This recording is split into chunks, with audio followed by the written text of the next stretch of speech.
नमस्कार, कसे आहात? तुम्ही स्वयं प्रकाशित व्हा, परप्रकाशित राहू नका, स्वतःच्या बुद्धीवर विश्वास ठेवा, असे डॉक्टर बाबासाहेब आंबेडकरांनी सांगितलं. आणि हे अगदी खरं आहे. जर आपण परप्रकाशित राहिलो तर आपल्याला कोणीही काही बोलून जातो. त्यासाठी आपल्याला स्वतःचा प्रकाश निर्माण करायचा आहे, स्वतःचा आत्मविश्वास निर्माण करायचा आहे आणि त्यासाठी अभ्यास हा एकमेव मार्ग काल आहे. मला दुपारनंतर वेळ मिळाला तेव्हा मी सरळ व्याजाचे काही प्रश्न सॉल्व केली. त्यामध्ये बघा, दिवस दिलेले असले तर 365 दिवसातून ते आपल्याला वंचित करायचं असतं आणि महिने दिलेले असते तर वर्षातून करायचं असते. आज मी सकाळी 5 वाजे उठली आणि 5 वाजे उठल्याच्यानंतर माझं थोडं कामं आटपली, म्हणजे पाणी वगैरे पिऊन स्वतः फ्रेश झाली आणि त्यानंतर मग मी अभ्यास करायला बसली. तर अभ्यासामध्ये आज मी आपल्या इयत्ता 5वी जे जुने स्टेट बोर्ड आहे त्यामधील मी काही प्रकरण म्हणजे व्यवस्थित रीड केली. म्हणजे व्यवस्थित म्हणजे आधीचं माझं वाचन झालेलं आहे, पण आता खूप दिवसाचा म्हणजे खूप वर्षाचा म्हणजे 3-4 वर्षाचा तरी गॅप पडला आहे. त्यामुळे मी त्या अभ्यासाला नव्याने सुरुवात करायचं म्हटलं तर म्हणून मी सुरुवातीपासूनच करत आहे. तर त्यामध्ये आज त्या पुस्तकामधील मी पृथ्वीचा आकार, पृथ्वीवरील स्थान निश्चिती, स्थानिक वेळ व प्रमाण, वातावरण, हवामान आणि जीवावरण असे छोटे छोटे टॉपिक आहे. त्यामुळे ते मी व्यवस्थित रीड केली आणि जे हायलाईट केलेले जे भाग होते ते व्यवस्थित रीड केली. आणि नंतर मग मी दुसरे माझ्या घरातले जे कामं वगैरे असतात आता, कारण आज नवरात्र पण सुरुवात झालेली आहे, घटस्थापना वगैरे घरात आहे, त्यामुळे मग घरातले कामं सुरुवात करायला घेतली. पण आज मी तुम्हाला या व्हिडिओमध्ये एक महत्त्वपूर्ण सांगणार आहे. तर ज्या हाऊसवाईफ महिला आहेत, जे घरी असतात किंवा काही नोकरी करणाऱ्या महिला असतील, तर त्यांना जर कोणत्याही स्पर्धा परीक्षेचा अभ्यास करायचा असला तर कसं करायचं याबद्दल मी तुम्हाला इथं सांगणार आहे आज. कारण कसं आपल्या अभ्यासाबद्दल मी किती सांगत बसू, का तुम्हाला पण त्याचा उपयोग व्हायला पाहिजे म्हणून मी सांगत आहे. कारण कसं असं म्हणतात की लायब्ररीमध्येच अभ्यास करायला पाहिजे, म्हणजे 16-16, 15-15 तास अभ्यास करायला पाहिजे, असं ते काय गैरसमज आहे. आपल्याला जर वेळच मिळत नाही तर 5-6 तास जरी मिळालं तरी आपण ते अभ्यास करायला पाहिजे. कारण न करता काहीतरी करतो हे महत्त्वाचं आहे. आणि हे असं म्हणतात की ग्रुप डिस्कशन झालं पाहिजे, खूप जास्त म्हणजे कॉन्सन्ट्रेशन त्यामध्ये लागतं वगैरे, असं ते गैरसमज आहे. कारण ही परीक्षा आपली MCQ परीक्षा आहे, त्यामुळे जरी थोडा अभ्यास करून ते आत्मसात केलं तर आपल्याला त्या उत्तर आपल्याला त्या प्रश्नपत्रिकेतूनच द्यायचे असतात, त्यामुळे आपण ते देऊ शकतो. आणि असं पण काही लोकांचा गैरसमज आहे की आता खूप जास्त वय वाढलं तर आपण पास होऊ की नाही, असं त्याचा पण काही संबंध नाही आहे. कारण आपण जेव्हा सुरुवात केली तेव्हा आपण जर प्रामाणिकपणे सुरुवात केली तर आपण त्यामध्ये करू शकतो. कारण आपल्यामध्ये प्रामाणिकपणा असेल, इच्छाशक्ती असेल आणि अभ्यासाची आवड असेल तर कोणत्याही परिस्थितीमध्ये आपण मार्ग काढू शकतो. आणि असा पण समज असतो की म्हणजे अभ्यास करण्यासाठी लायब्ररीमध्ये जाऊन अभ्यास केला तर व्यवस्थित अभ्यास होते, असं नाही.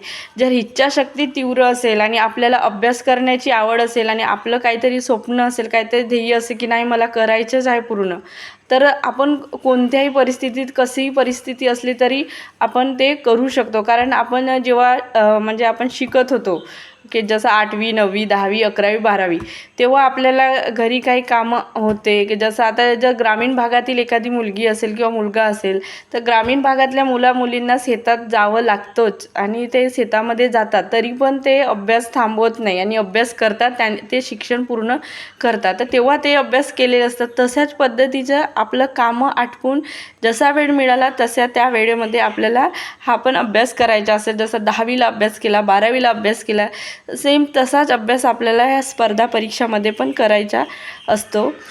एका दिवसाला कसं 1 किंवा 2-3 किंवा 1 असा विषय घेऊन जाणी आणि असं स्वतःला असं एकदम टार्गेट देऊन ठेवायचं नाही. कारण कोणत्या वेळेस कोणतं कामं येईल घरामध्ये काही सांगता येत नाही. कारण आपण घरी राहत असतो आणि घरामध्ये कोणी छोटा बाळ असेल किंवा कधी कोणी पाहुणे आले असतील तर आपण असं बोलू शकत नाही की माझा अभ्यास आहे तर मी नाही करत. कारण त्या जबाबदाऱ्या पार करूनच आपल्याला जो वेळ मिळतो त्या वेळेमध्ये आपल्याला अभ्यास करायचा आहे.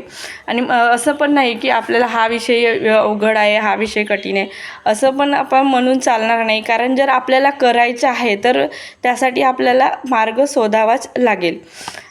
आणि महत्त्वाचं म्हणजे आपल्याला जे वेळ मिळते, जसं सकाळी जर आपण लवकर उठून जर अभ्यास केला तर आपल्याला 3-4 तास तरी वेळ मिळतात आणि ते एवढे चांगले वेळ असतात, खूप छान अभ्यास होतो. आणि मी आता तसंच ठरवलं आहे, रोज सकाळी उठून म्हणजे लवकर उठायचं, स्वतःचं कामं वगैरे आटपायचं. त्यामुळे कसं 4-5 तास तरी मला मिळून जातात. आणि हा वेळ म्हणजे कोणाचा केव्हा पण असू शकते, कारण जर नोकरदार म्हणजे वर्ग असेल, म्हणजे जर कोणी महिला वगैरे असेल किंवा पुरुष असेल, त्यांना जर करायचं असलं तर त्यांना सकाळी आटपून पटापट कामं करून म्हणजे त्यांना त्यांच्या कामाला जायचं असेल तर ते संध्याकाळची वेळ वगैरे घेऊ शकतात. पण जे गृहिणी घरी असतात तर त्यांना सकाळचा वेळ योग्य आहे. माझ्यासाठी मी काय करते तर सकाळी 5 ते 8 असे 3 तास मला मिळतात. आणि रात्रीला म्हणजे वेळ मिळत नाही, पण आता आज मी ठरवलं आहे की रात्रीला कमीत कमी 9 ते 11 ह्या वेळेला मी अभ्यास करणार. म्हणजे आजपासून, म्हणजे आज रात्रीपासून आणि दुपारी ते 3 ते 6 असं 2 तास अशा पद्धतीने जर अभ्यास केली तर मला 7 तास अभ्यासाला नक्की मिळेल. आणि मी हे प्रयत्न करते. आणि जर माझे 7 तास अभ्यास झाला तर मी सांगेन, आतापर्यंत तर 7 तास अभ्यास मी केला नाही आहे. फक्त कसं जेव्हा मला दुपारच्या वेळ मिळते तेव्हा यूट्यूबवरून मी चालू घडामोडी आहे किंवा मॅथ्स आहे ह्या गोष्टी मी करत असते. आणि कसं वेळ मिळत नाही म्हणून चिडचिड करून पण काही फायदा होत नाही, कारण कसं ते अभ्यास आपल्यालाच करायचा आहे. त्यामुळे शांत डोकं ठेवूनच आपल्याला करावं लागेल. आणि महत्त्वाचं म्हणजे प्रत्येक विषयाची मोजकीच पुस्तके ठेवायची, एक पुस्तक वगैरे. आणि जसं आपण स्वयंपाक वगैरे करतो तेव्हा आपण MCQ वगैरे सॉल्व करू शकतो मध्येच. जसं आता थोडं स्वयंपाकाचं केलं, थोडं आटपलं, थोडं आपल्याला 5 मिनिट 10 मिनिट बसायला जर वेळ मिळाली तर तेव्हा आपण 2 प्रश्न 3 प्रश्न अशा पद्धतीने जर आपण म्हणजे अभ्यासाच्या याच्यामध्ये राहिलो तर आपल्याला थेंबे थेंबे तळे साचे अशा पद्धतीने आपण खूप काही करू शकतो. आपण ठरवलेले उद्देश पूर्ण करण्यासाठी नेहमी स्वतःला सांगा की मीच माझे आयुष्य बदलू शकते, अभ्यासच मला मानाचे सुख मिळवून देऊ शकते. आणि त्यासाठी आपल्याला काय करावे लागेल तर अभ्यासाची आराधना करावी लागेल. अभ्यासच करावे लागेल. आणि अभ्यास करण्यासाठी आपल्या स्वप्नांसाठी आपल्याला थोडी वेळ सोडावी लागेल. आपण घरी कामं करत असताना असं बघायचे की आपल्याला कोणता वेळ असा मोकळा मिळतो आणि त्यावेळी आपण अभ्यास करू शकतो. थोडा का होईना थोडं करू शकतो असा प्रयत्न करायचा. जे सकाळची वेळ असते ते चांगली वेळ असते आणि 3 ते 4 तास तरी आपल्याला त्यामध्ये मिळू शकतात. तर तेव्हा आपण जे जास्त मार्क मिळवून देणारे विषय आहेत ते आपण घेऊ शकतो. जसं राज्यशास्त्र आहे, जो कंबाईंड पूर्वला 15 प्रश्न आहेत, त्याच्यावर अर्थशास्त्र आहे त्यावर 15 प्रश्न आहेत, भूगोलावर 10 आहेत, विज्ञानाला 15 आहेत आणि इतिहासाला 10 आहेत. हे स्कोरिंग सब्जेक्ट आहेत माझ्यासाठी. काल मला खूप कामं होतं, त्यामध्ये मला तूप पण तयार करायचा होता, तर मी तूप तयार केली. तर त्यामध्ये इथं दाखवली आहे. आणि काल अमावस्या असल्यामुळे जेवण वगैरे पण करायला खूप म्हणजे जास्त पदार्थ बनवायला लागले, त्यामुळे खूप वेळ झाला. तरी सगळं कामं आटोपलं मला 3 वाजले. हा व्हिडिओ मी इथंच थांबवते. भेटूया दुसऱ्या व्हिडिओ.